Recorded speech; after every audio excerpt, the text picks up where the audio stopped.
Bismillahirrahmanirrahim. Assalamualaikum warahmatullahi wabarakatuh.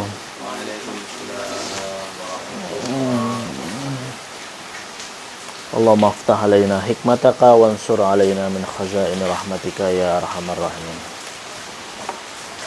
Rabbi zidna ilma warzuqna fahma. Allahumma faqihna fid din wa alimna ta'wil. Alhamdulillahi rabbil alamin. Salatu wassalamu ala asyrafil anbiya wal mursalin wa ala alihi wa sahbihi ajmain.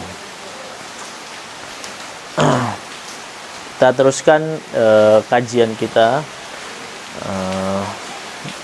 baca risalah untuk kaum muslimin ya. Kita di halaman 81 di perenggan 65 ya. Kemarin minggu lalu kita membahas tentang penyamarataan ya, seluruh manusia, yang mana itu menjadi salah satu efek daripada kekeliruan ilmu ya, kekeliruan paham ilmu yang menjadikan kita menyamaratakan semua manusia. Jadi tidak ada kewibawaan ya, semua manusia mempunyai derajat yang sama dan lain sebagainya. Itu poin yang saya ingat.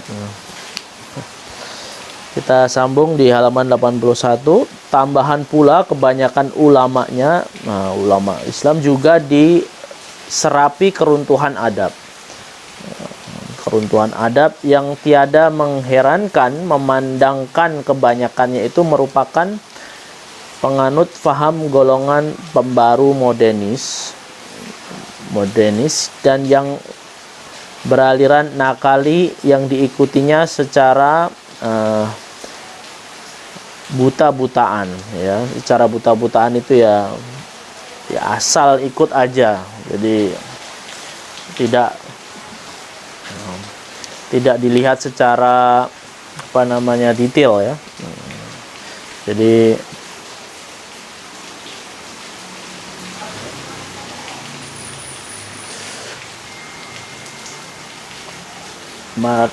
beberapa pertemuan sebelumnya kita membahas tentang golongan nakali dan juga modernis ya. Maksudnya pembaharu modernis yang membawa aliran pemikiran sekuler ya. Secara disadari, ada yang tidak sadar juga gitu ya, karena mereka tidak ada niat untuk membawa pikiran barat, tetapi mereka itu menguasai pemikiran barat, tetapi tidak bisa menempatkannya pada tempat yang wajar pemikiran barat tersebut, ataupun mencampur adukkan dengan cara pandang Islam ya. Jadi akhirnya kita melihat periodisasi sejarah itu mengikut paham barat ya. Kemudian seperti zaman keemasan Islam ya, zaman kemunduran, zaman pencerahan Islam, itu salah satu indikasi bahwasanya kita itu juga mengikut cara pandang barat dalam melihat sejarah Islam ya. Itu golongan modernis ya. Salah satunya itu ya. Yang nakali ya bernakal saja, membawa ayat tetapi tidak paham masalah ya, masalah yang dihadapi umat Islam sekarang ini ya, yaitu maksudnya tidak memahami masalah pemikiran ya, tidak membawa tradisi ulama yang membawa keilmuan yang agung dan lain sebagainya. Jadi hanya memindahkan ayat Al-Quran dalam melihat masalah. Itu juga oke, tetapi jika kita tidak tidak mengakui keagungan otoritas ulama, itu juga salah satu masalah yang akan yang dihadapi oleh umat Islam itu. Karena itu ya itu tadi pembaharu modernis dan beraliran nakali ya. Dan itu diikuti oleh banyak umat Islam gitu.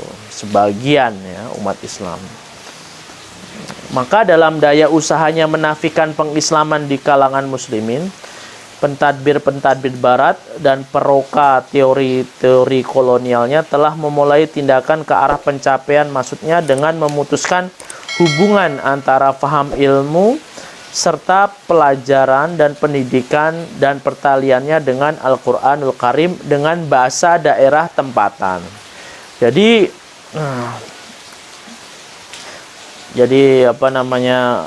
pemerintah barat dan juga para pereka teori ini berarti para filosof ya, ulama baratnya, para pemikir baratnya. Pereka teori itu berarti para filosof ya, para filosof yang berantek kolonial seperti Snok ya, dan lain sebagainya, orientalis gitu kan, telah memulai tindakan ke arah jadi sudah mencapai ke arah tujuannya, sudah mencapai apa maksud yang ditujunya itu. Apa yang maksud yang ditujunya itu? Memutuskan antara faham ilmu serta pelajaran dan pendidikan dan pertaliannya dengan Al-Qur'anul Karim dengan bahasa daerah tempatan. Salah satunya yaitu kita lebih dijauhkan lagi untuk bisa mengenal Islam. Contohnya perumian ya. Kita pakai bahasa Rumi sekarang, Romawi ya. Kalau bahasa Melayunya Rumi ya. Kalau dulu para ulama-ulama yang awal ke sini, dia menguasai bahasa tempatan, bahasa lokal, tetapi ketika dia menulis, dia menggunakan bahasa lokal tapi dengan aksara Arab. Jadi biar masyarakat lokal tersebut jika ingin memahami sesuatu, dia lebih dekat dengan Al-Qur'an ya, dengan bahasa Arab Pegon ya. Kemudian kalau di Sumatera Jawi ya. Saya lupa di Sulawesi itu sebutannya bukan Arab Pegon ataupun Jawi. Saya lupa kemarin waktu ketemu sama teman-teman dari Sulawesi itu, beliau menyebutkan apa gitu, saya lupa. Sudah saya catat tapi astagfirullah lupa lagi. Ya. Jadi begitu, itu cara ulama untuk mendekatkan masyarakat lokal kepada agama Islam. Jadi ulama juga mengenalkan ya penulisan ya, literatur yang sampai sekarang masih dilestarikan oleh saudara-saudara kita dari terutama dari pondok pesantren ya, pondok pesantren salaf ya, salaf atau salafi ya, salaf ya, yang ya itu ya.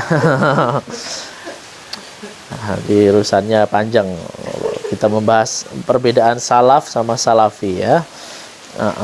Jadi itu dia tujuannya adalah memutuskan hubungan antara faham ilmu serta pelajaran dan pendidikan dan pertaliannya dengan Al-Qur'anul Karim dengan bahasa daerah lokal, yakni bahasa Melayu.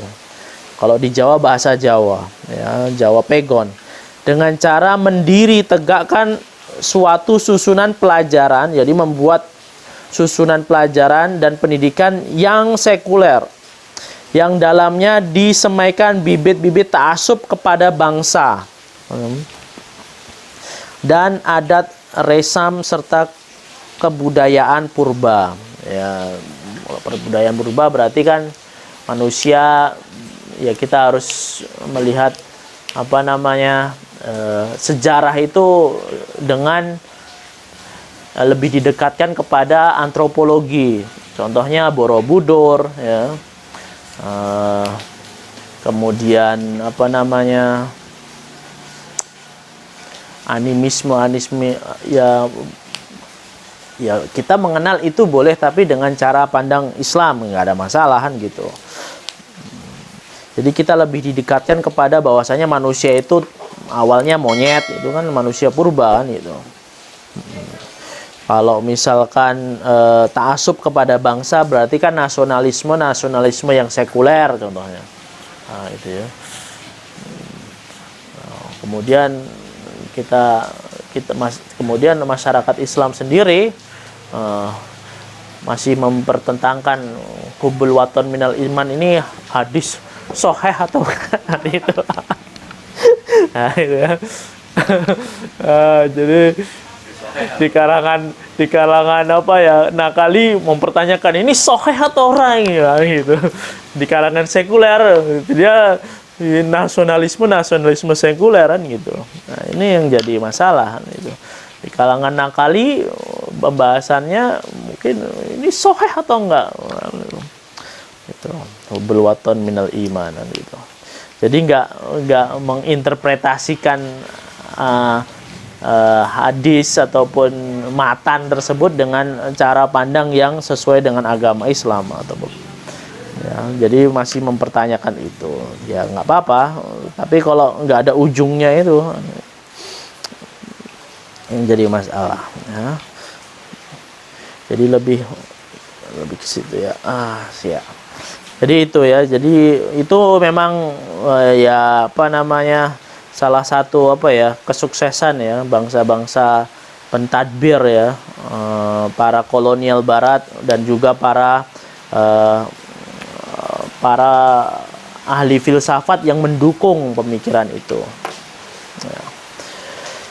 Ya, sekarang kita berbicara tentang pada peringkat tinggi dalam susunan itu, maka ilmu gaya, bentuk bahasa,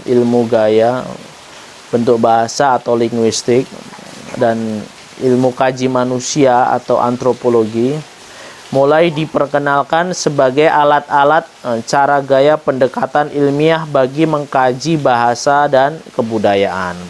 Jadi kalau kita mengkaji bahasa dan kebudayaan, kita lebih diarahkan kepada kalau orang barat ya, pentadbir barat tadi ya, pemerintah barat dan juga para pengkaji orang barat yang mengkaji alam Melayu ataupun orientalis lebih menekankan bentuk bahasa ataupun ilmu kaji manusia, maksudnya kajian humaniora ataupun antropologi dengan cara pendekatan ilmiah ya.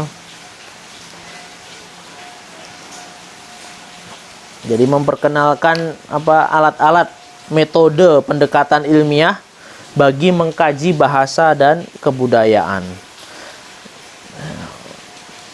Jadi kalau kita mengkaji bahasa dan kebudayaan lebih ditekankan kepada aspek antropologinya atau aspek bentuk bahasanya ya.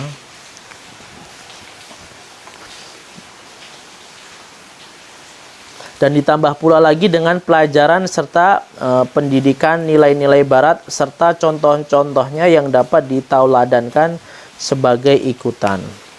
Kemudian diperkukuhnya dengan pelajaran serta pendidikan hasil-hasil penerokaan sarjana orientalis ya gitu ya, yakni ahli pengajian timur ya. Orientalis itu ahli dalam kajian timur ya, ataupun kajian Islam itu termasuknya, dan ilmu bahasa yakni filologi bagi pengkajian kesusastraan dan sejarah.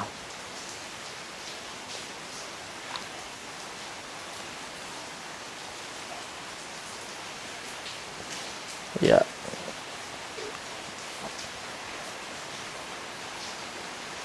ini filologi ini mengkaji tentang manuskrip ya. Jadi manuskrip, kalau filologi ini lebih kepada kertasnya, kemudian tahunnya, kemudian jenis kertas dan apa namanya, cara konteks apa ya, konteks politik ketika itu ya. Jadi lebih kepada itu yang ditekankan ya. Jadi bukan isinya ya. Dan kalau orientalis mengkaji isinya, dia memakai cara pandang ataupun pengalaman orang barat dalam melihat teks tersebut ataupun dalam mempelajari teks tersebut. Jadi bermasalah. Ada yang benar dan ada yang masalah gitu ya.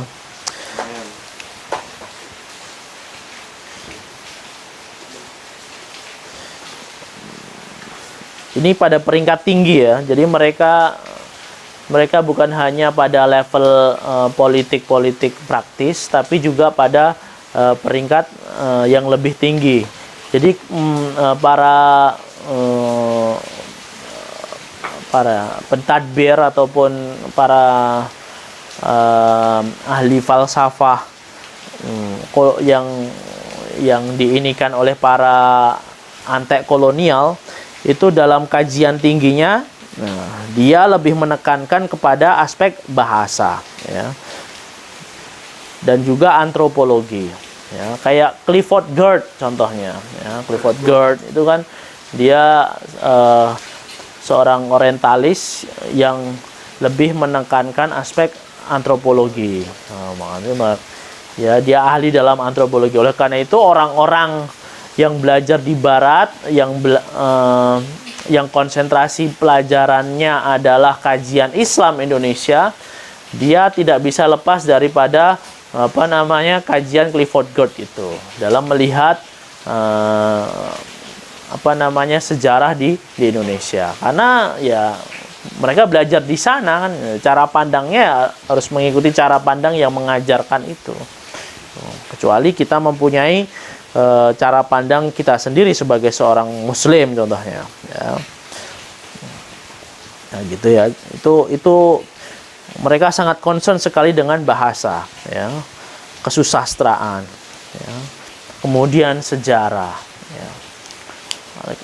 Dan sampai sekarang orang muslim sendiri kalau melihat sejarah mengikuti itu kan, mengikuti orang barat dalam melihat sejarah. Dan itu yang kononnya sekarang dilihat progresif ya, tidak kolot contohnya. Sedangkan yang mengkaji Ibn Hisham itu pengkaji sejarah yang kolot kan gitu, ataupun ya klasikal. Jadi seakan-akan ketinggalan zaman. Itu argumentasi yang sebenarnya tidak membuat kita itu inferior gitu. Inferior itu mengkerdilkan umat Islam yang tidak tahu. Kalau kita tahu, itu bukan sesuatu hal yang benar kan gitu. Kita bisa menjawab itu, ataupun kita bisa memakai cara kita sendiri dalam melihat sejarah, dalam menulis, tanpa kalau keseriusannya kita mengikuti mereka nggak apa-apa, tapi kalau cara pandangnya kita mungkin harus lebih lebih kritikal ataupun lebih kritis ya kepada mereka. Critical apresiatif maksudnya. Bukan menolak semuanya, tetapi kita harus bijak dalam melihat itu. Kemudian pula sambil tetap mengenakan penekanan terhadap pengkaji bahasa dan kesusastraan yang merupakan wadah penampung bagi unsur pengislaman yang membawa perpaduan serta ciri keseragaman budaya Islam. Maksudnya apa?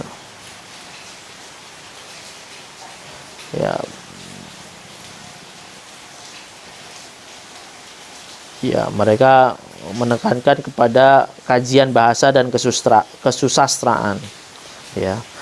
Kenapa? Nah, ini dijelaskan karena kajian bahasa dan kesusastraan itu salah satu wadah penampung bagi unsur-unsur pengislaman yang membawa perpaduan serta ciri-ciri keseragaman kebudayaan Islam.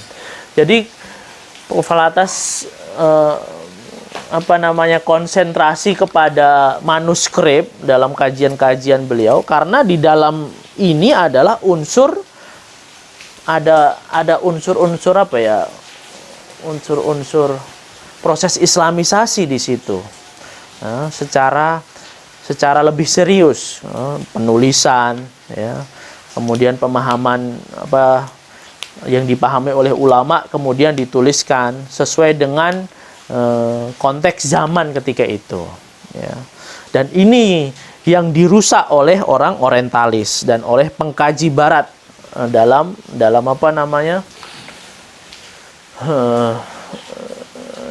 memutuskan tali ataupun akar umat Islam kepada sejarah mereka, ya gitu. Nah, intinya begitu, ya, karena di dalam bahasa dan kesusastraan itu salah satu unsur pengislaman yang di dalamnya membawa perpaduan serta ciri-ciri keseragaman kebudayaan Islam, ya gitu. Kalau kita melihat, ya karena kita kalau melihat artifak-artifak yang bersifat fisik, kita nggak ada yang bisa dibanggakan kecuali Masjid Demak Wali Songo, gitu ya. Tetapi kalau kita mengkaji secara serius manuskrip dengan cara pandang Islam, kita akan melihat bagaimana para ulama tersebut serius dalam berdakwah, ya itu. Bertahun-tahun itu kita bisa mengkaji. Kalau kayak Mas Susi,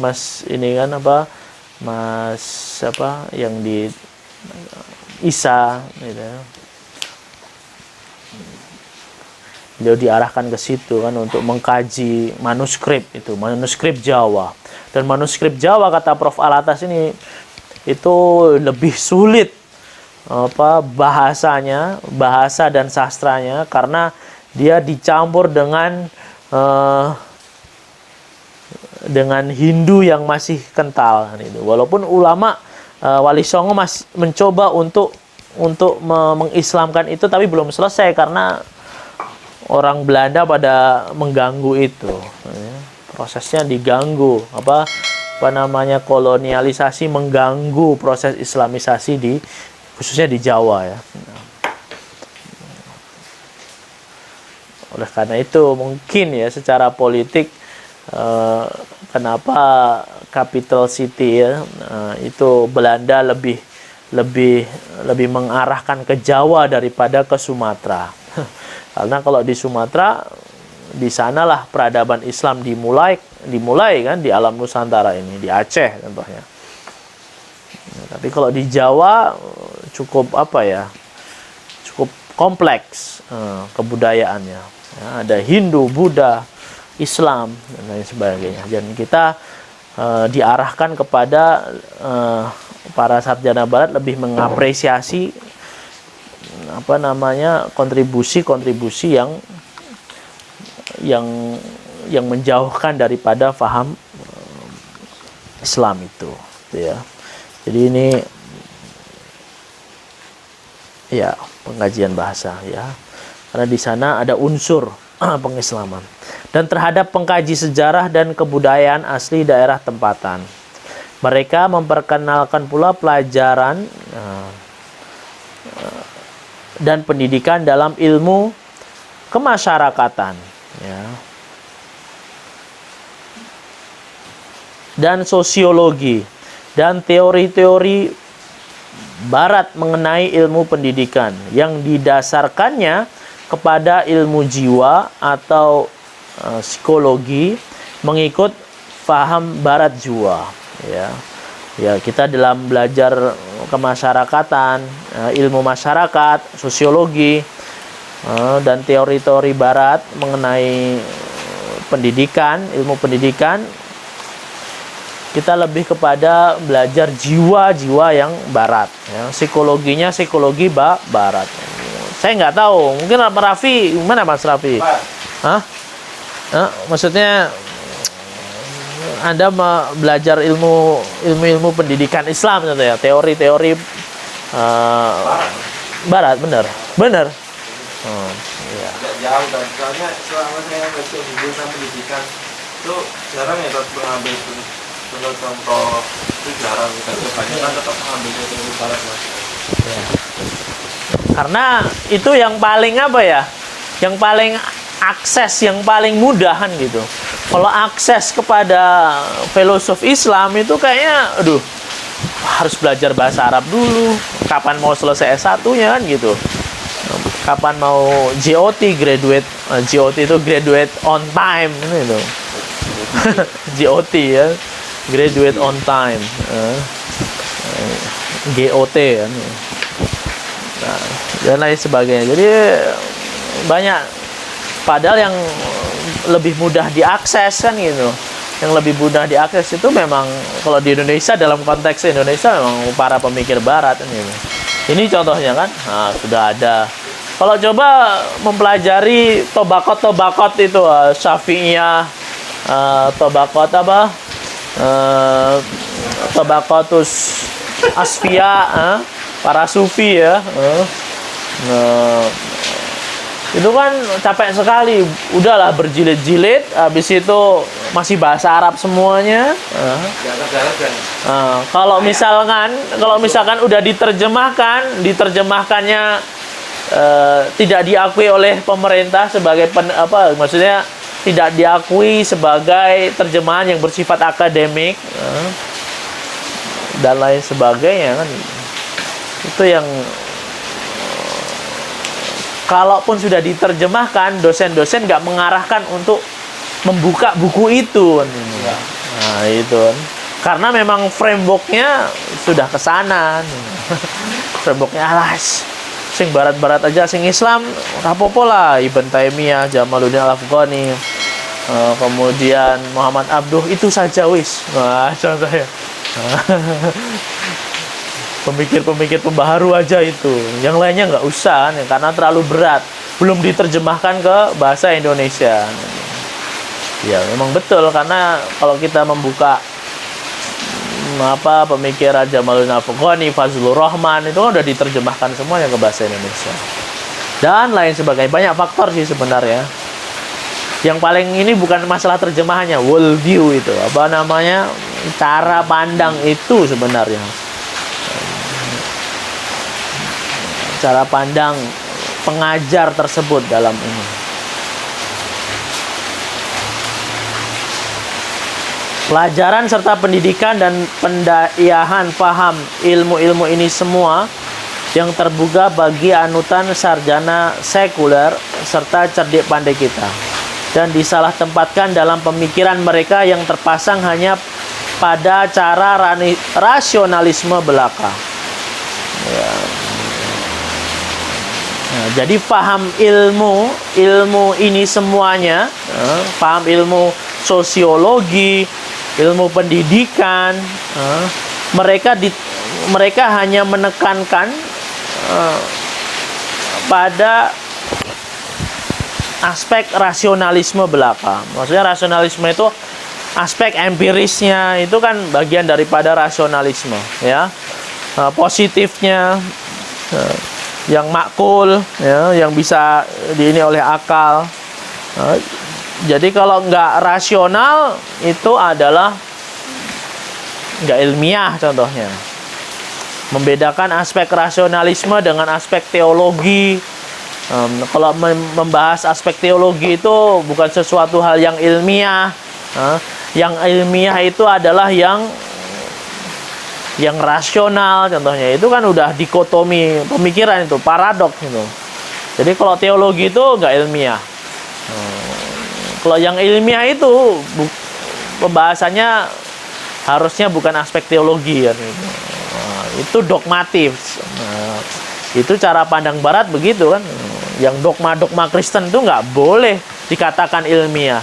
Itu harus masuk rohani. Maksudnya rohani itu cukup di gereja aja. Nah, gitu. Itu kalau dalam konteks pemikiran Barat nggak apa-apa lah. Ini umat Islam berbicara begitu dalam forum umat Islam lagi, di depannya adalah orang Muslim semuanya. Terus apa yang akan terjadi coba? Nah itu ya. Ini pembicaraannya di kalangan apa ya? Pengajian tinggi ya, maksudnya di kalangan universitas ya ini, yang dibicarakan Prof. Alatas ini. Maksudnya di ranah pendidikan tinggi. Wah, banyak ini. Oh, keenakan kita. Ya, nggak apa-apa. Sedangkan perlu perlengkapannya dalam ilmu mengenai Islam. Dan pandangan alam yang ditayangkan olehnya sangat-sangat berkurangan. Ya. Makanya ilmu Islam mengenai Islam ini harus ditekankan di setiap level ya. Di universitas, S1, S2, S3. Dan pandangan alam Islam itu harus ditekankan sesuai dengan dosisnya masing-masing.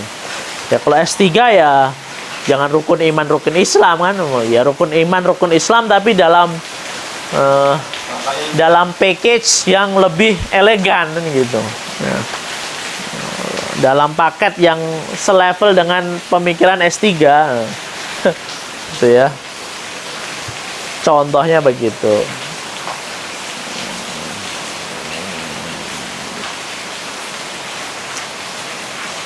Ilmu-ilmu ini semuanya sebagaimana dimasukkan dan dipahamkan dan diterima dalam akal pemikiran membawa kepada kemiripan terhadap merendahkan taraf Islam ya sebagai agama yang disamaratakannya dengan taraf lain-lain agama, seolah-olah Islam itu memang termasuk sebagai maudhu ilmu falsafah dan ilmu kemasyarakatan, atau ilmu itu suatu penyataan agama purba yang telah menempuh evolusi mencapai kesempurnaan dari asal usulnya sebagai agama purbakala. Ya.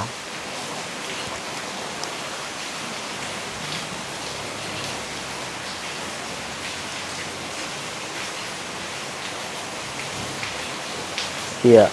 Kalau kita memakai cara pandang yang sekuler ataupun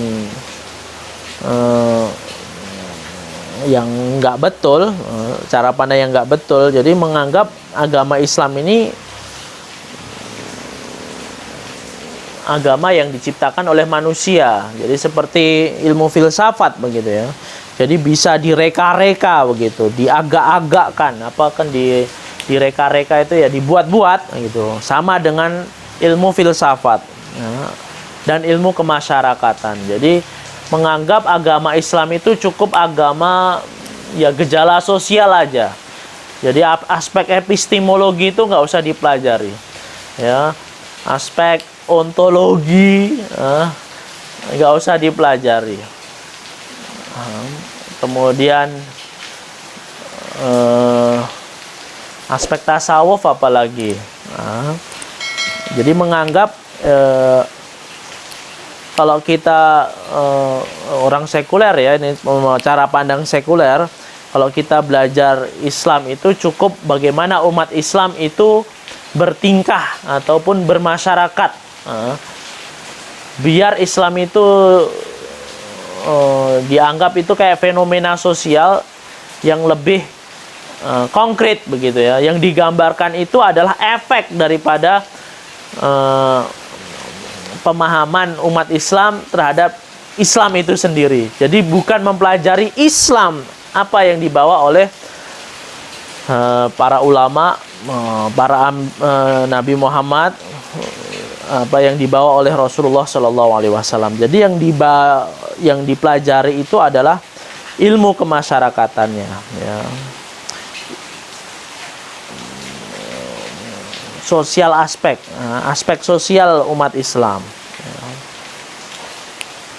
Apa yang dipikirkan umat Islam, bukan bukan bagaimana mencetak umat Islam yang bisa berpikir dengan cara pandang Islam. Itu nggak ada dalam pemikiran mereka, itu nggak ada. Itu terlalu klasik gitu ya. Itu bukan ranah itu, terutama di perguruan tinggi ya. Itu bukan ranah kajian perguruan tinggi. Jadi kajian perguruan tinggi ini untuk lebih relevannya adalah kita harus membuat ataupun menggambarkan realitas sosial yang sekarang dianut oleh umat Islam, yang belum tentu umat Islam yang kita teliti itu merepresentasikan ajaran Islam ya. Itu maksudnya mungkin ini ya di situ ya. Jadi kayak seakan-akan Islam itu seperti agama lain. Padahal Islam itu bukan suatu mata pelajaran yang terkandung dalam ilmu falsafah atau ilmu kemasyarakatan. Islam itu sendiri ilmu yang lengkap sempurna. Dan ilmu-ilmu lain itu sepatutnya difahamkan sebagai terkandung dalamnya dan harus diperkembang dalam akal menerusi tilikan Islam jua. Ya. Jadi maksudnya adalah ilmu-ilmu kayak sosiologi itu bukannya kita nggak boleh belajar, boleh belajar. Teori-teori Barat boleh belajar. Kemudian psikologi Barat boleh belajar, tetapi semuanya itu harus difahami ataupun diletakkan sesuai dengan pandangan Islam. Nah, gitu. Yang bisa diterima harus kita akui, itu betul ya. Yang salah harus kita buang dengan argumentasi yang tepat gitu. Kalau dalam ranah ilmiah ya, nah, itu dalam ranah ini ya, dalam ranah kajian ilmiah gitu. Padahal Islam itu bukan agama hasil kebudayaan seperti yang lain yang memerlukan evolusi ke arah kesempurnaan ya. Tapi kajian sekarang lebih banyak ke hasil kebudayaan. Maksudnya meneliti radikalisme di Ngeruki contohnya kan gitu. Jadi nanti hasilnya adalah ada aspek radikalisme di Turki, di pondok pesantren Ngeruki, karena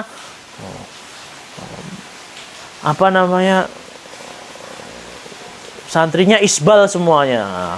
Dia menggunakan teori indikator seseorang itu teroris adalah isbal, karena banyak orang yang menjadi teroris isbal contohnya. Akhirnya itu menjadi sebuah indikator gitu.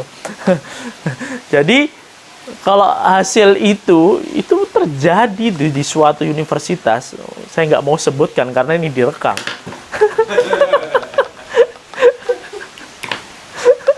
Tapi udah umum tahu. Nah, gitu.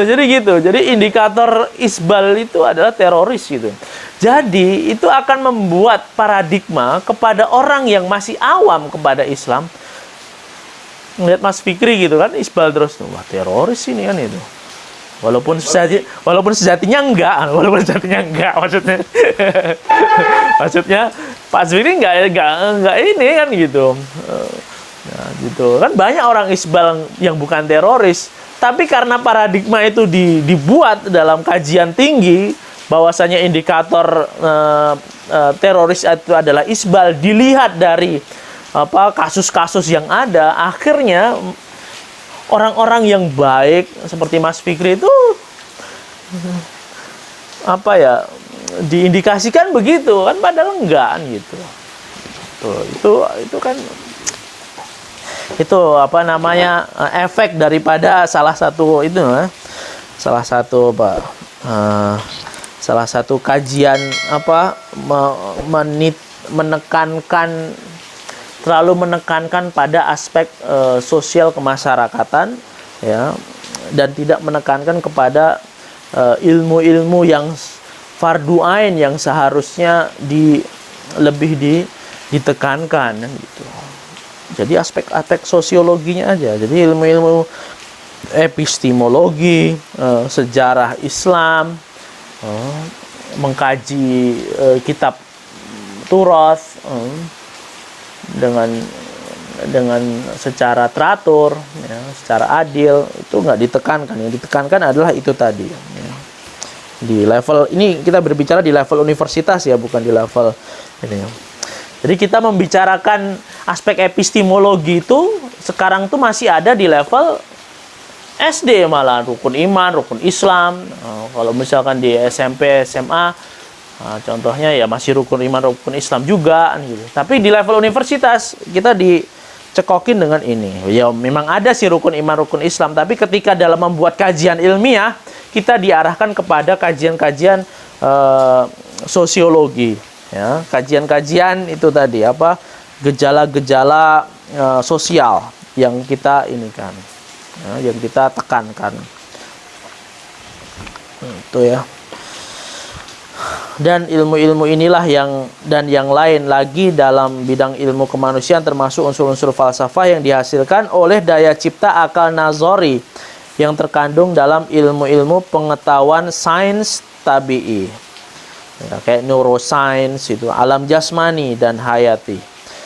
Apabila diserapkan masuk ke dalam akal berpinggiran sarjana sekuler dan cerdik pandai, kita menjadi sedemikian rumitnya dalam fahamnya, sehingga bukan saja dia menimbulkan kekeliruan yang boleh jadi dan yang berlaku pada peringkat nazari, bahkan juga kesilapan yang sedang jadi dan yang berlaku pada peringkat amali, ya.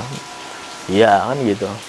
Jadi paradigma tadi itu dibuat sesuai dengan gejala sosial, yang gejala sosial itu menjadi sebuah teori, dan teori itu menciptakan sebuah paradigma, dan paradigma itu menciptakan sebuah ketakutan ataupun stigma-stigma yang negatif yang akan itu mempengaruhi amalan juga kan gitu. Orang awam kan melihat isbal gitu, terorisme gitu dan lain sebagainya. Seperti saya ceritakan itu kan, nggak mau pergi ke masjid kan gitu, karena takut dibom gitu. Karena melihat apa ya, karena saking apa ya, kajian-kajian empiris ini ya apa ya, bukan kajian empiris, apa, berita itu menciptakan sebuah paham yang sedemikian rupa, akhirnya orang takut ke masjid. Itu ada itu orang yang benar-benar awam, orang Islam tapi sangat awam dari ajaran Islam, masih sangat-sangat awam ya. Jadi tidak banyak tahu tentang Islam, jadi sangat-sangat awam, walaupun orangnya mungkin sangat-sangat kaya ya. Tapi karena itu tadi ya, kaya kan nggak menjamin orang itu tahu tentang Islam ya. Dan jilbab juga tidak begitu juga kan. Jilbab salah satu indikasi orang itu muslim, tetapi apa yang di dalam pikirannya itu yang kita harus harus selalu diperkaya, itu harus selalu diisi kan.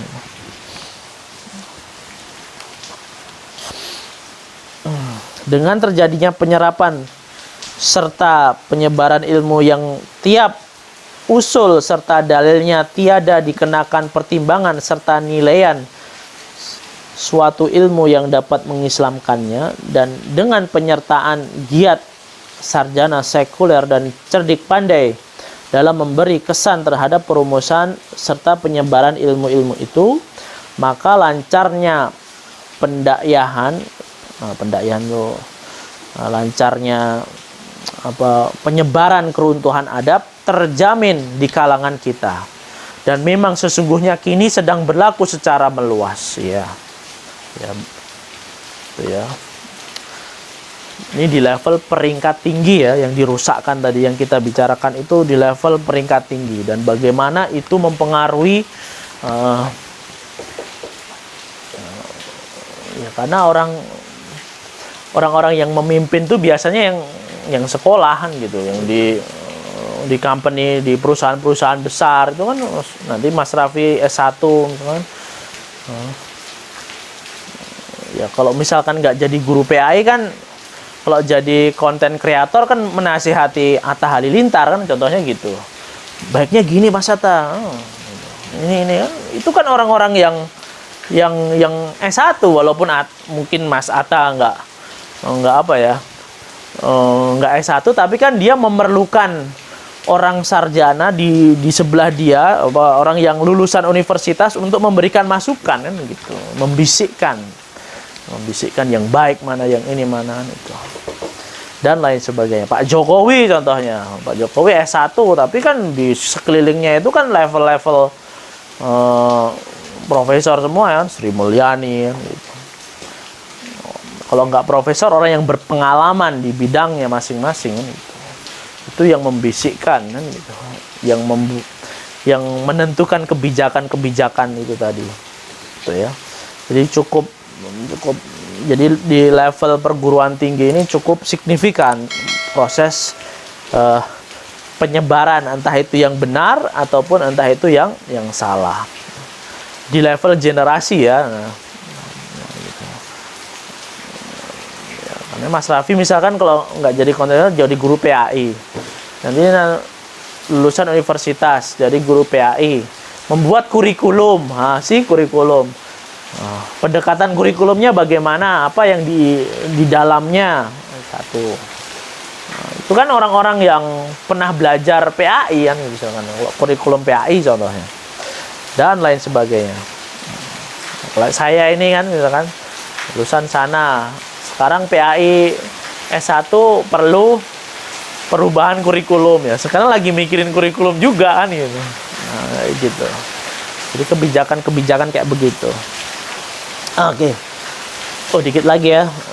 16 menit lagi kita ya. Jadi pemimpin-pemimpin palsu di kalangan kita ini termasuk yang berkuasa memerintah negara dan yang berpengaruh dalam hal ehwal kebudayaan dan pendidikan, sesungguhnya bertanggung jawab membawa perubahan yang menggantikan bahasa yang asalnya tertulis dalam huruf Arab kepada bahasa yang kini berhuruf Rumi ataupun Romawi tadi ya.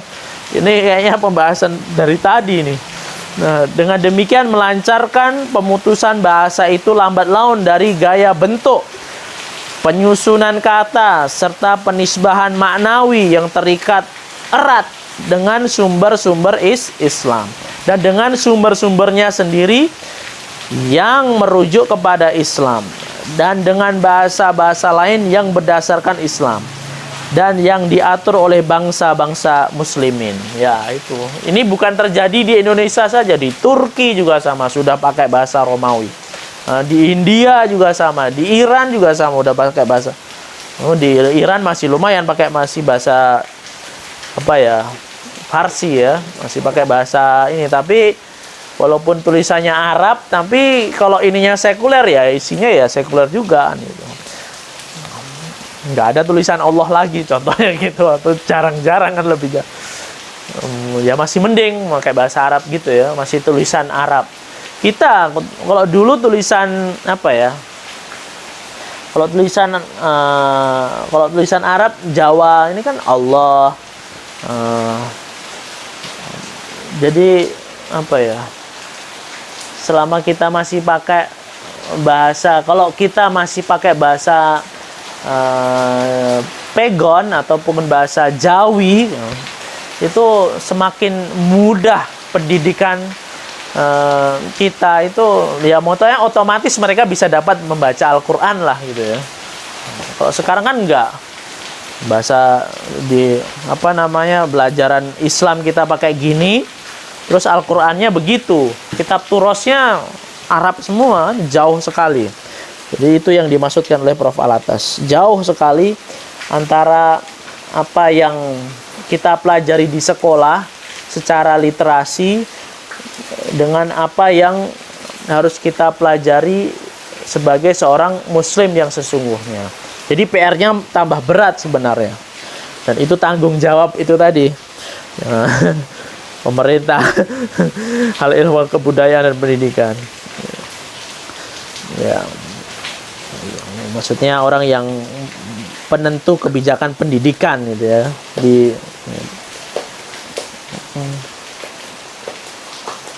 mereka bertanggung jawab membawa sebab yang menafikan pengarapan dan pengislaman dan mengisbatkan perumian dan pembaratan pada bahasa, mengakibatkan kekeliruan pada makna peristilahan serta perbendaharaan katanya, sehingga banyak paham-paham penting yang bersangkutan dengan Islam dan pandangan alam yang ditayangkan olehnya telah hilang kejernihan dan maknanya dan telah menjadi keruh.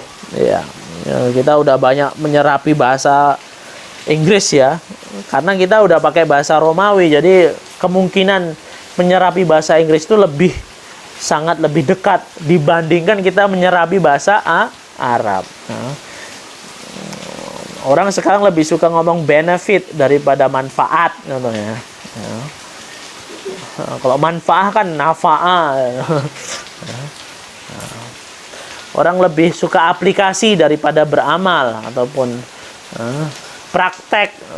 praktis daripada amal. Ya, orang amal itu apa? Amal itu ya kota amal. Jadi orang amal itu bahasanya kok kota amal ini. Jadi orang iya gitu. Si aplikasinya kita lebih suka aplikasi praktek.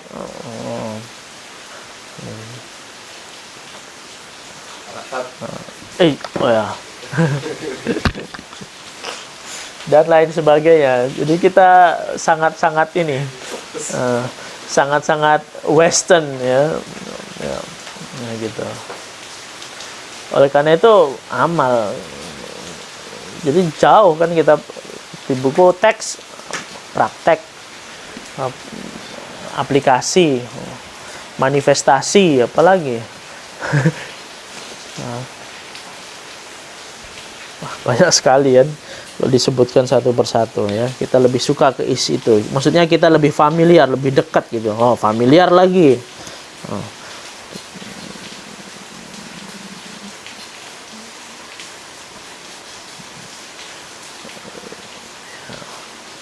Ya. Sekarang kata sahabat atau teman ada udah mau ganti guys kan gitu. Hello guys. Bestie ya. Oh, bestie. Iya, ya, dia Mas. Ya, bestie saya gitu ya. Itu bestie aku. Sekarang bukan saya, sekarang aku. Aku Mas Fikri. Mahasiswa itu aku itu udah apa namanya? Udah halus. Nah, aku ini, Pak. Kita kan orang jadi rasanya udah itu aku. Ya. Ya gitulah, nggak tahu suka pakai bahasa aku. Ini kan aku. Nanti Mas Fikri mungkin bisa menambahkan aku itu apa bedanya dengan saya. Lebih halus mana Mas Fikri aku dengan saya Mas Fikri? Ya. Lebih pas mana? Kalau Jawa memang aku ya. Kebiasaan kan. Bahasa Indonesia loh. Tapi kalau bahasa Indonesia ya lebih umum, lebih egaliter saya. Oh ya. Kalau aku tuh kayak ada sisi egonya gitu. Ya iya sama berarti. Ya waktu di Jakarta saya juga gitu. Waktu di Jakarta karena kebiasaan kalau di Solo kan aku kan kalau ngomong sama teman supaya atas dikit, bawah dikit gitu kan. Aku kan besok mau pergi ke pasar nih, jadi gimana kan gitu. Nah ketika aku ngomong kayak gitu aku bagi sana orang saya komentarnya aku beda gitu persepsi ya. Apalagi ngomongnya sama cewek, aku besok mau ke sini nih gitu. Kamu mau kemana? Aku kamu. Karena saya banyak ini Mas banyak bertemu dengan mahasiswa itu aku tuh nggak kena tapi saya diemin aja aku. Ini mungkin bahasa mereka mungkin yang sopan begitu kali ya aku. Ya, maksudnya kita ketinggalan. Jawa yang di Indonesia kan. Ya, oh gitu. Kulo. Nah. Termasuk Mbak kan. Hmm. Ada kan ke mana gitu kan kita manggilnya Mbak gitu kan. Pertama kali saya di teman-teman yang sana yang nggak ada Jawanya ya. Misi Mbak ini gini gitu. Wah itu kayak Mbak gitu loh. Persepsinya saya awalnya nggak paham ya. Mbak itu persepsinya adalah membantu. Gitu loh. Jadi terus ya apa kayak jangan Mbak kayak apa Kak kayak apa gitu. Iya. Oh akhirnya saya ubah loh kadang lebih baik ke Bu atau ke nama orangnya aja dia lebih sopan. Sementara kita kan nama orang malah nggak sopan. Gitu. Iya. Iya. Itu kan. Iya. Nah, Konteksnya beda juga ya. Allahu Akbar. Ya, Jawa itulah. ini gaulnya bukan bahasa Jawa. Iya. Kalau ada Mereka bertanggung jawab membawa sebab yang menimbulkan majalah dan surat kabar. Yang keduanya begitu ketara maksud tujuannya berlawan dengan cara Islam, baik pun di sisi faham maupun di sisi maksud. Dan memunculkan wartawan dan penulis dangkal kedusunan yang menyumbangkan kerusakan pada ukuran nilai-nilai serta penyataan cita rasa sastra yang telah ditegakkan oleh Islam.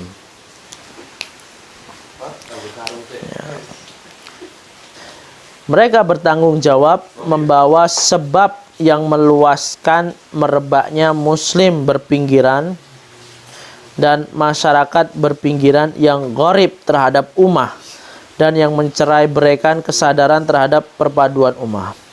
Ini mereka ini berarti kan tadi itu ya. Mereka bertanggung jawab membawa sebab pemutusan kesadaran Muslim zaman ini akan pemikiran, kebudayaan, tamadun Muslim zaman lampau. Ya. Jadi udah nggak suka lagi belajar sejarah ataupun peradaban Islam ya. Siapa tadi ya mereka itu ya pemimpin palsu. Pemimpin palsu. Mereka bertanggung jawab membawa sebab. Oh ini bisa dihabiskan nih. Yang membawa ini kan cuma ini aja mereka ya bertanggung jawab membawa sebab yang mendiri tegakkan suatu susunan rencana pelajaran dan pendidikan di kalangan kita dari peringkat yang paling rendah hingga yang paling tinggi ya. Yang tadi udah dibahas ya ini ya. Yang memang direka dengan tujuan maksud untuk menyerapkan serta mengekalkan rencana cita-cita dasar mengenai masyarakat dan negara yang menjelmakan cara hidup sekuler. Mereka bertanggung jawab membawa sebab yang menimbulkan berbagai bentuk faham ta'assub kepada rupa bangsa dan faham sosialisme dan faham yang menggalakkan semula semangat jahiliyah, menganjurkan pemulihan kepada nilai-nilai serta adat resam kebudayaan purbakala yang berlawanan dengan Islam dan banyak lain-lain lagi yang tiada perlu diperincikan di sini oleh karena alasan-alasan yang dengan sendirinya nyata. Dan samalah halnya dengan peristiwa ketiadaan adab mengikut darjatnya dan dalam sumbangan kekhilafan yang menjangkit, menjalar dan kekeliruan ilmu mengenai Islam dan pandangan alam yang ditayangkan olehnya dan dalam penyebaran ilmu samaran, ilmu yang menyamar ya, ilmu palsu yang semuanya ini kini dilakukan oleh golongan. Jadi ilmu samaran tuh dia ngomongnya ilmu tapi sebenarnya itu bukan ilmu gitu ya. Contohnya kayak tadi itu apa indikator-indikator yang efek dari gejala-gejala sosial kemudian dirumuskan menjadi sebuah teori kan gitu. Akhirnya itu menjadi ilmu samaran itu namanya. Ilmu tapi dia bukan ilmu ya. Jadi kalau itu dipelajari itu nggak akan mendekatkan kepada ajaran Islaman gitu. Hanya akan membuat perpecahan aja. Kan akhirnya kan membuat orang itu suudon terus ini. Ya, karena gejala indikator-indikator yang dibuat tadi itu membuat orang itu ini apa ya bahasa gaulnya itu, sensi gitu terhadap ini.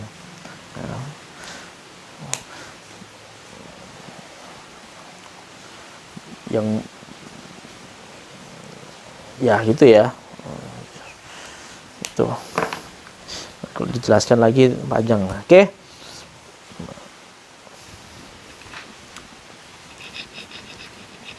Ilmu samaran yang semuanya ini kini dilakukan oleh golongan sarjana sekuler dan cerdik pandai. Nah, cerdik pandai ini maksudnya orang intelektual ya, akademisi ya di universitas. Dengan golongan sepertinya di mana saja terdapat di dunia Islam. Baik pun dalam bagian yang bertutur dalam bahasa Arab, di Arab pun juga sama, maupun dalam yang tiada. Jadi bukan hanya di sini saja, di mana-mana itu ya. Karena hegemoni tadi itu, hegemoni kajian yang bersifat sekuler tadi itu ya. Di semua universitas.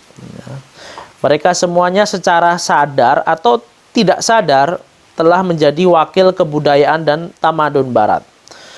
Dan dalam menyelenggarakan kerjanya merupakan apa yang telah dikenali tadi sebagai sebab luaran. Jadi kita yang menjadi sumber-sumber kebingungan kita kini, yang menjelmakan keadaan serba salah, bagai yang makan buah si malakamu. Aduh, si malakama ya, buah si malakamu. Jadi aspek yang luaran, kemudian itu membentuk umat Islam dalam melihat umat Islam sendiri.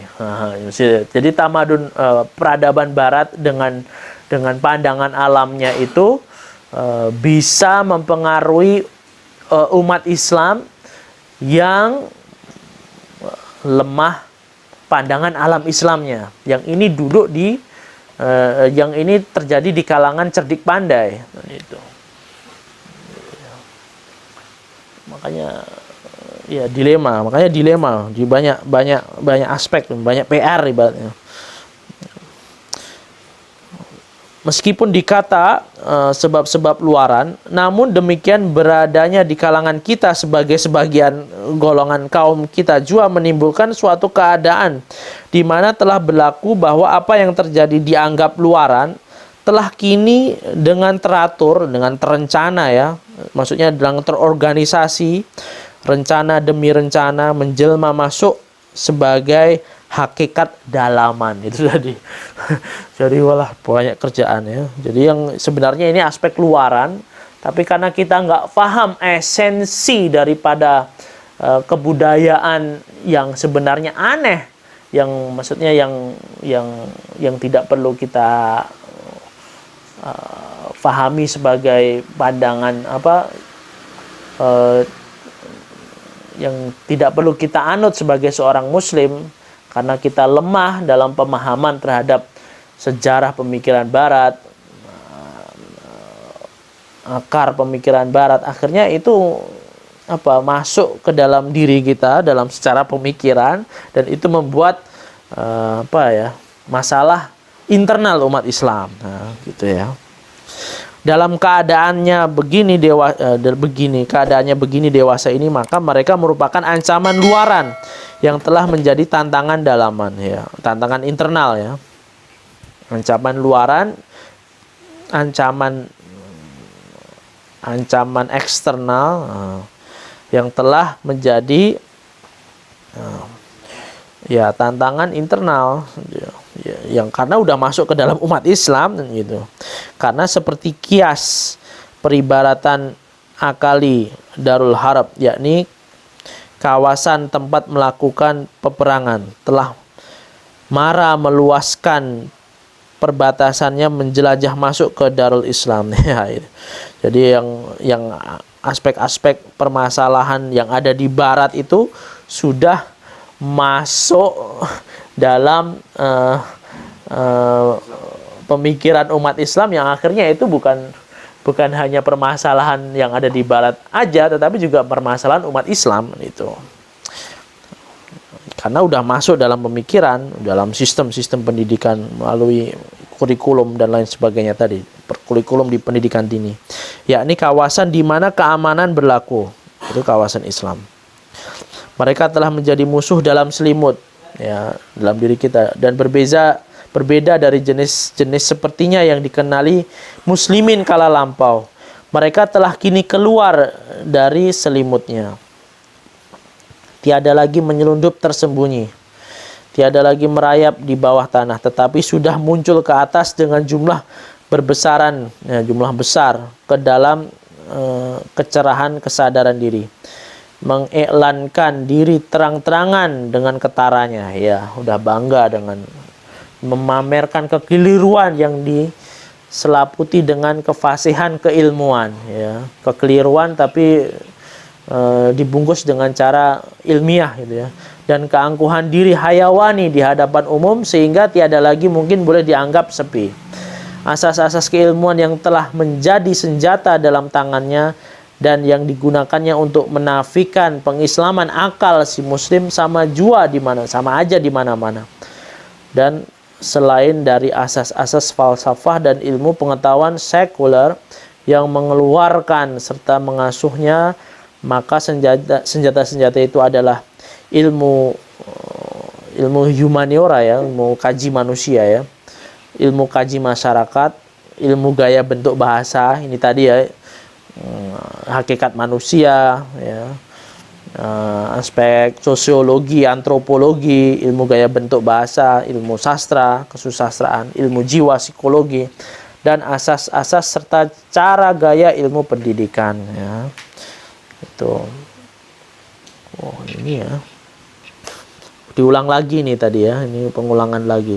Sekiranya penekanan maksudnya ya. Sekiranya asas-asas serta cara gaya pendekatan ilmu-ilmu ini semua tiada dikenakan penimbangan, maksudnya tidak dilihat secara detail, penimbangan serta penilaian dan perumusan ilmiah yang mengislamkannya, maksudnya difahami dulu, kemudian difahami dengan framework Islam, kemudian diambil, ditapis, mana yang sesuai dengan Islam dan mana yang tidak sesuai, itu maksudnya gitu ya, diislamkan gitu ya. Jadi tidak ditolak semua, tetapi dilihat mana yang bisa dipakai dan mana tidak bisa dipakai. Perumusan ilmiah yang mengislamkannya itu maksudnya begitu, dan menghilangkan kekeliruannya, maka dengan diterima sebagai adanya saja ilmu-ilmu itu akan terus menyesatkan. Maksudnya diterima adanya sahaja ilmu-ilmu itu berarti kan ini proses integrasi itu sebenarnya ini ya. Cuma diterima aja ilmu-ilmu itu akan terus menyesatkan, membawa bala, mengancam keselamatan kaum muslimin di sisi Islam. Kalau Anda melihat integrasi itu kayak gini. Jadi kan banyak itu sarjana-sarjana di kalangan kita, integrasi ilmu. Ilmu itu semuanya dari Allah, interkoneksi. Ya, diintegrasikan itu kan di ini, diinterkoneksikan kan di gini kan. Itu karena melihat bahwasanya ilmu dari barat sama dari Islam itu sama aja, ya udah diintegrasikan, dicampurkan aja gitu. Jadi tanpa ada penapisan, jadi tanpa ada dialog mana yang bisa dipakai sebagai kita sebagai umat Islam dan mana yang tidak bisa dipakai, mana yang bisa diperbaiki, maksudnya diperbaiki secara ini ya, secara argumentasi ataupun di apa ya, diklarifikasi ya, itu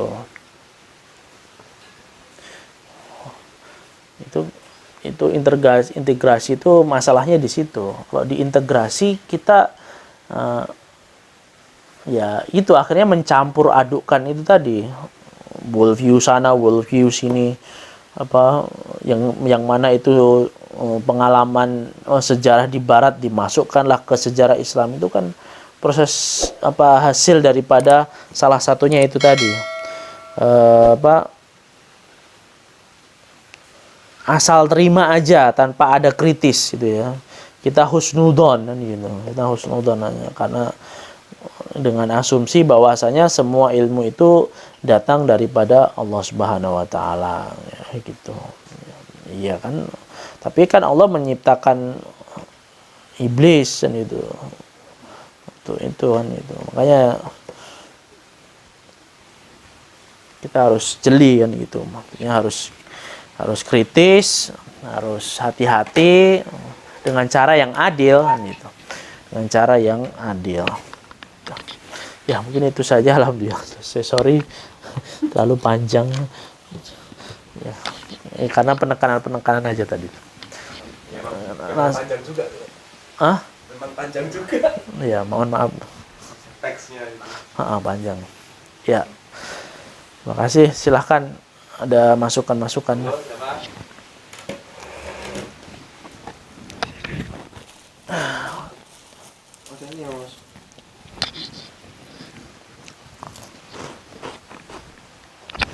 Matikan ya. Jangan lanjut. Oh. Wah. Ini sini ya.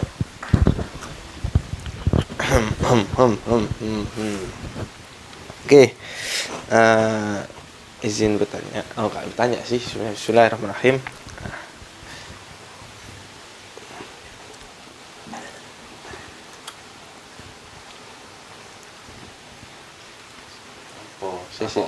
Mas, aku masih bingung tadi. Aku ada sekilas saja tadi. Kenapa bingung? Bentar. Saya melengkapi yang kemarin kan udah lebih jelas sih. Iya, bukuku hilang kemana Nggak kali? mau ngopi. Ngopi sih. Mantap. Ngopi ya. Timbangannya ada satu. Belum selesai loh. Udah, Tat. Udah. Jadi tadi secara tidak langsung apa yang disampaikan oleh Ustaz Zaki bahwa penyebaran permasalahan kolonial itu kan jadi kan orang kolonial kan melakukan sebuah penyerangan mulai dari bahasa, dari kajian kemanusiaan, yaitu antropologi, yang bahasa linguistik dan yang lainnya. Sehingga nanti itu kan diterapkan bagaimana di pola pendidikan, mulai dari bagaimana pendidikan secara sosiologis, psikologis dan yang lainnya. Nah, dan melihat bagaimana pendidikan yang terutama sentralnya bagaimana orang barat itu bisa menyebarkan ke semuanya, itu yang salah satunya lewat pendidikan. Dan apa yang sama sampaikan Pak Zaki tadi benar, apa yang real saya rasakan. Dan pernah saat itu tadi saya kemarin lah bahasanya, tadi malam saya ngobrol-ngobrol lah sama teman saya sekitar jam 2-an, ngobrol-ngobrol bahas. Jadi gini, saat dia membahas sebuah organisasi gini, saya kok merasakan organisasi saya yang saya terjuni ini, mereka lebih bahasanya ke konsep bagaimana semua diarahkan kepada material dan yang lainnya, dan bagaimana dalam sebuah pembahasan ilmiah, terutama dalam sebuah pembahasan diskusi, mereka itu lebih condong dalam menganggap bagaimana hal-hal yang berupa inti dari ajaran umpamanya Islam, dia itu benar-benar menolak jauh, dan mereka lebih milih seperti kayak dunia yang disembunyikan, terus orang-orang dan yang lainnya, buku-buku yang seperti itu, yang bagaimana menganggap bahwa itu buku yang lebih cocok, lebih enak bagi saya. Dan ya apa yang saya kemarin dulu saya sampaikan, bahwa pendidikan sekarang ya terutama di fakultas, mereka hanya menganggap bahwa teori-teori barat itu ya lebih condong kepada kehidupan mereka. Jadi dosen pun saat saya ada suatu pelatihan. Nah, saat pelatihan saya di Karanganyar 2 minggu itu, saya pernah ada seorang dosen yang dulu beliau juga S2, S3-nya di Malaysia. Sama saat beliau S1 dia pengen beliau kan kedokteran, mengkorelasikan antara bagaimana ilmu kesehatan dengan kedokteran dengan Al-Quran, dan menggunakan dalil Al-Quran. Saat kemudian beliau ajukan kepada dosen pembimbing, maka dosen pembimbingnya ngomong gini, ini kamu tidak usah masukkan Al-Quran, ini gak cocok ini sekarang, pakailah teori-teori barat. Dan itu benar. Wah, sekarang apa yang katakan orang, bahwa mindset orang-orang sekarang, bahwa view mereka itu udah condong kepada barat dan menganggap bahwa semua konsep seperti itu adalah hal yang cocok buat dia, dan ini loh karena mereka menganggap semua itu berdasarkan indrawi mereka dengan didasarkan pada rasio, tidak ada yang berdasarkan secara metafisik dan bersumber wahyu. Itu aja sih. Terima kasih. Ya, ya, ya, memang begitulah efeknya, Mas Raffi. Jadi ya memang mereka menganggap mungkin ya Pak dokter itu kan mungkin menganggap yang supervisornya tadi, pembimbingnya menganggap bahwasanya yang ada aspek-aspek metafisik ataupun berkaitan dengan teologi ataupun akidah Islam ataupun dalil-dalil dalam Al-Quran itu tidak ilmiah kan itu mungkin ilmiahnya di masjid ketika khutbah aja kan, itu. Tapi ketika dalam menulis tesis jangan mengutip itu kan, itu. Apalagi ini kedokteran yang sangat-sangat ilmu kedokteran kan sekarang lebih ke fisik kan gitu, lebih ke aspek-aspek fisik, fokusnya di situ, fokusnya ya, mungkin itulah ya, itu salah satu. Betul Mas Raffi, nggak semuanya orang bisa menerima itu. Makanya ada itu seorang dokter yang kuat ini mengkaji Islamnya itu banyak menulis tentang aspek-aspek kehidupan, tapi dengan background beliau sebagai seorang dokter dan beliau juga seorang pengkaji Islam itu. Siapa sih namanya? Saya ikut IG-nya. Bukan. Ini beliau mengikuti kajiannya Ma'iyah. Kayak menulis buku beliau. Jadi melihat Islam dari pandangan seorang dokter itu. Beliau banyak menulis buku. Ade Hasman kalau nggak salah, Ade Hasman.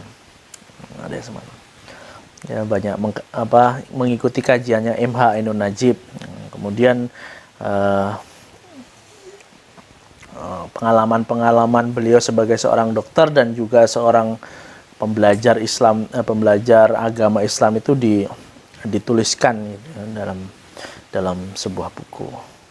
Dan dalam Ma'iyah, dalam prosesnya beliau mengikuti pengajian di Ma'iyah itu sebagai kayak saya lihat sekilas sebagai obat salah satu obat penenang hati ya, ibaratnya gitu ya, obat. Jadi membuat jiwanya itu semakin tenang dan semakin dekat kepada Allah Subhanahu wa taala dalam satu waktu beliau sebagai seorang dokter kan gitu. Ya, itu tambahan sih Mas. Ade Hasman kalau nggak salah. Orang Cirebon kalau nggak salah, seorang penulis.